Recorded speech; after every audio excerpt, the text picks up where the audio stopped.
салому дуруди бепоён ба кулли мухлисони барномаи дар шабакаҳои иҷтимоӣ. Фирдавси хурсанд топ хабарҳои варзиширо мегӯяд. оғоз мекунем.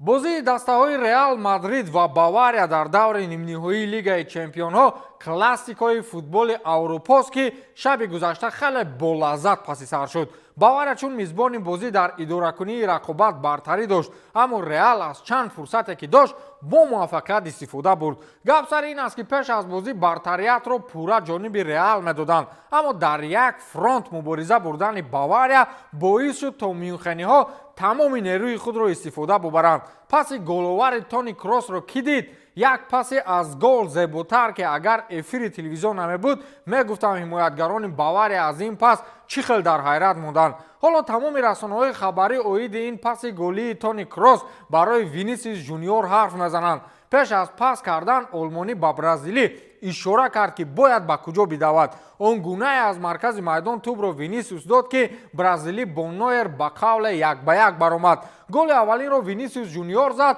ва аз он тараф як гол Лерой Сане заду як голи дигарро Ҳарри Кейни ормонӣ тавассути пеналти ба самар расонид. аҷибии кор дар ин аст ки ҳамагӣ чанд дақиқа пеш аз шурӯи рақобат Дэниел Старич пешгӯӣ кард ки Лерой Сане мушкилии ҷиддӣ барои Реал мешавад. ӯ гол мезанад ва Ҳарри Кейн ҳам аз пеналти гол мезанад. Бавария гӯё ки барои пешгӯии Старич бозӣ мекарданд ва пешгӯии футболбози англис ҳам ба дурустӣ ҳақ баромад. Винисиус Жуниор ҳам баъдан як пеналти зад ва бозии мазкур дар Алlianz Arena бо ҳисоби 2-2 мусовӣ хотима ёфт. Реале ки имсол гардани гапзанҳои аврупоиро шикаста омад, муқобили Бавария низ то охирин нафас таслим нашуд ва мубориза бурд. Томас Мюллер ки вақтҳои охир на ба бохти дастаи Бавария парво дораду на фикри ҷанҷолҳои раҳбариятро мекунад, баъди бозӣ барои телевизион мусоҳиба медод.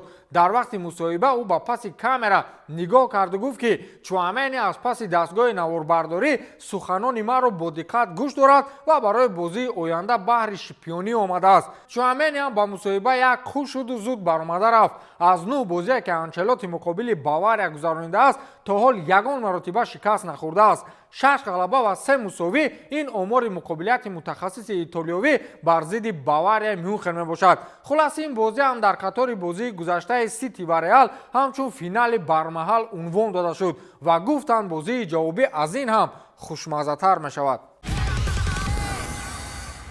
пурбаҳстарин мавзӯи чанд рӯзи охири варзиш ин ҷанҷол ё худ танишҳои лафзии Муҳаммад Салоҳ бо Юрген Клоп буд ки сару садоҳои зиёдеро дар шабакаҳои иҷтимоӣ ба бор овард. ин дар бозии дастаи Ливерпул бар муқобили Вест Хэм буд ки ҳангоми аз курсии эҳтиётӣ ба майдон баромадани Салоҳ ба миён омад. дида мешуд ки чӣ хел Клоп ба назди Салоҳ меравад ва он ҷо миёни онҳо ба қавле бугу сар мешавад. ин ҷанҷолро Дарвин Нуньес ва Ҷо Гомес дарҳол халос мекунанд ва дар сурати набудани ҳардуи онҳо аз қиёфаи Салоҳ маълум буд ки кор то кашталгирӣ ҳам меравад. ҳоло ҳар кас дар ин маврид фарзияи худро дорад ки Салоҳ дар рафти ҷанҷол дақиқан чӣ чиҳое гуфт ки ин қадар асабӣ буд. ҳатто ба иттилои Салоҳ ҷониби журналистон гуфтааст ки агар ман ҳозир бигӯям ки ин ҷо воқеан чӣ гап аст, бовар кунед ҷанги калон мешавад. баъди чанд рӯз ҳаминак журналистон аз наворҳои видеоӣ аз ишораи лабҳои Салоҳ муайян карданд ки чӣ суханҳоеро Салоҳ дар ҳаққи Юрген Клоп ба забон овард. вақте Клоп маълум нест ки ба Салоҳ чӣ гуфт, аз он тараф мисрӣ ҷавоб додааст ки ман дигар ҳеҷ кор карда наметавонам. Клоп ҳам дар навбати худ чӣ чизе ҷавоб дод ки Салоҳ дубора асабӣ шуд ва баланд гуфт ки ман ҳозир медароям ва қасдан корти сурх мегирам. инро ман баъди 7 соли ҳамкорӣ мекунам. ҳозир медароям корти сурх мегирам. такрор ба такрор гуфтааст Муҳаммад Салоҳ. хулас ба Юрген Клоп ана ҳамин гуна муносибати Салоҳе ки пеш аз Ливерпул омаданаш касе набуд, вагарна ӯ на дар Челси мавқеъ пайдо карда буду, на дар Рома муваффақ шуда буд. Юрген Клоп ҳам чанд вақт пеш ваъда дод ки ин мавсим охирин мавсими корияш бо Ливерпул аст ва Салоҳ ҳам баъди 7 соли ҳамкорӣ бо Клоп ахиран кӣ будани худро ошкор кард.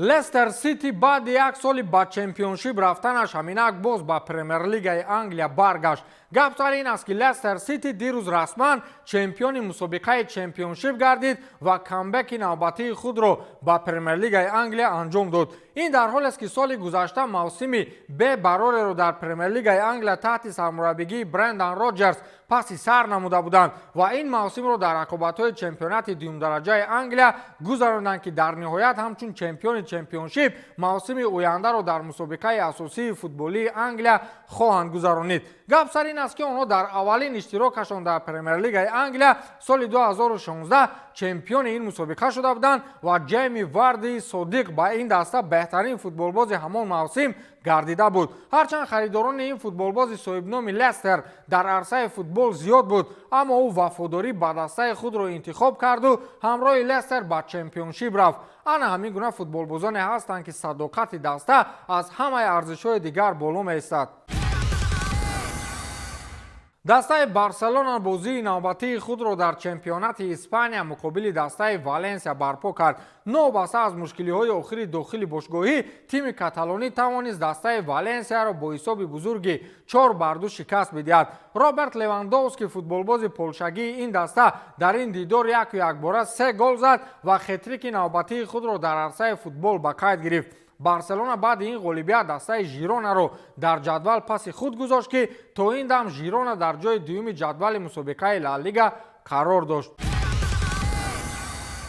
сармураббии дастаи Боруссияи Дортмунд Эдин Терзич интизориҳои худро пеш аз бозии даври нимниҳоии Лигаи Чемпионҳо муқобили ПСЖ баён кард. дар марҳилаи гурӯҳӣ мо дар варзишгоҳи худ бо ПСЖ бозии тамоман дигарро дидем. ин як бозии хеле ошкор буд ки мо бо ғалаба каме наздик будем. парижиҳо ҳоло дар бозии худ ҳастанд ва мо бояд назар ба он вақт беҳтар баромад кунем. мо боварӣ дорем ки мо нишон медиҳем ки тавонотар шудаем.